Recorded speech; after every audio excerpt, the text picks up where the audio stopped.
Hello and welcome back to our channel. I had a few people messaging me on our Facebook page asking about the Clearview mirrors. Now these are the next gen Clearviews. Obviously they extend like so. Basically there's a lot of discussion on forums about whether or not it's worth the extra money to buy the genuine Clearviews, whether the cheaper copies are as good, and whether or not they're any better than just using your standard, which is what we used before, the Milenko clip-ons.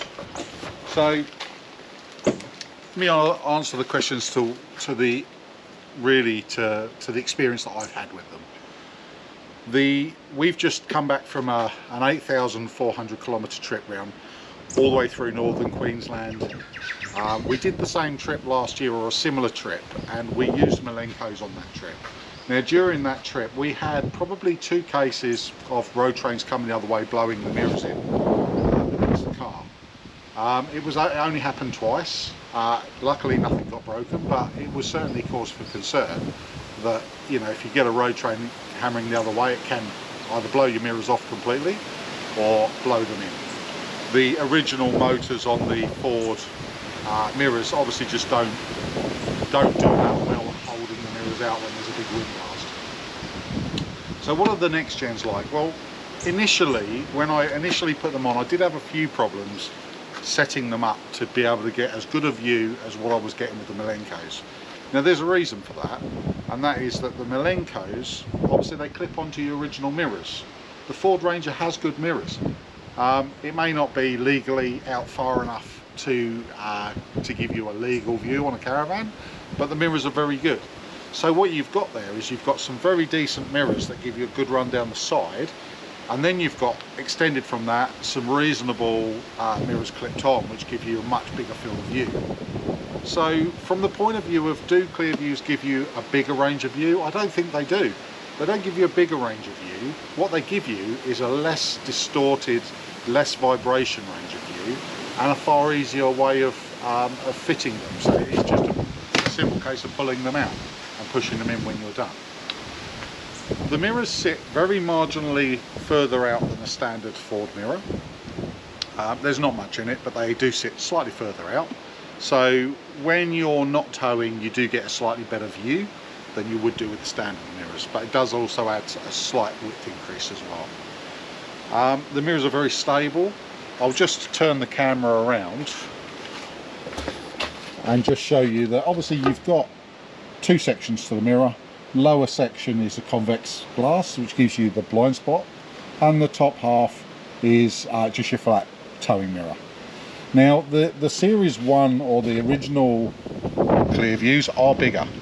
So if you're looking for maximum view, I would say probably the originals, they're probably a better way to go.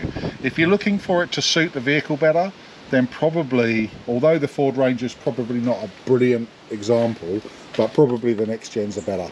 And the reason I say that is the original Clearviews actually look very good on a Ford Ranger. They don't look ridiculous.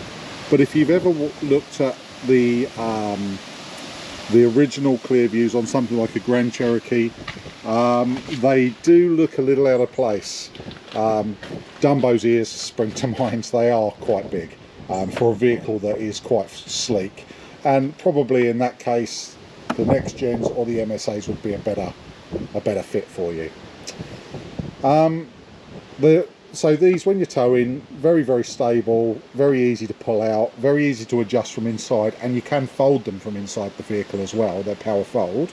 These also have a very neat puddle light on the bottom, which is quite neat. There is one drawback to these, one thing that I don't think is great. You do get used to it, but I don't think it's great. And that is the indicator here is quite bright. And at night, especially when it's raining, what I find is if you're indicating to do a right turn or a left turn at a junction, you can't see out the windows with the windows up if they're wet, because this light is so bright it hits the window and all you can see is the orange, which is, you know, that can be potentially quite bad. So what you tend to find is switching your indicators off at the junction so you can see. Yeah, I think more thought could have gone into that, or at least some sort of guard. I mean, I don't know what needs to face the driver. I can see that it would give overtaking vehicles a much clearer view of the fact you're indicating.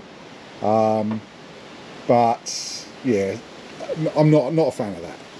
The mirror as a whole, I am a fan of, and I think it's a fantastic product, and I do think it's probably, you know, it's comparative, the price of it. If you look at the price of a genuine mirror with power fold and obviously adjustment and heated glass, a genuine mirror would cost you all of what this is costing for a pair.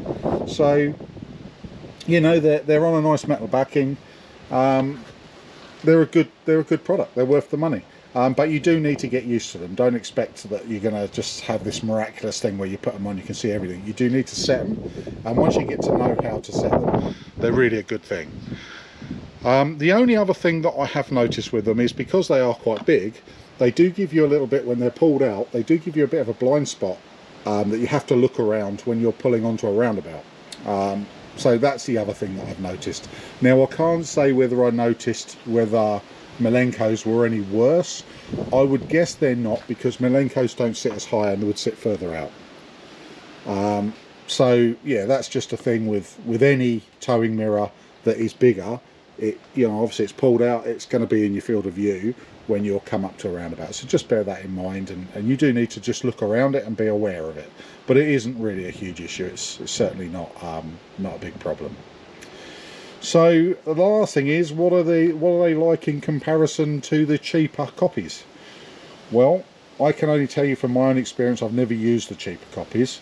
I have got friends that have, and their view was there was quite a bit of vibration on them.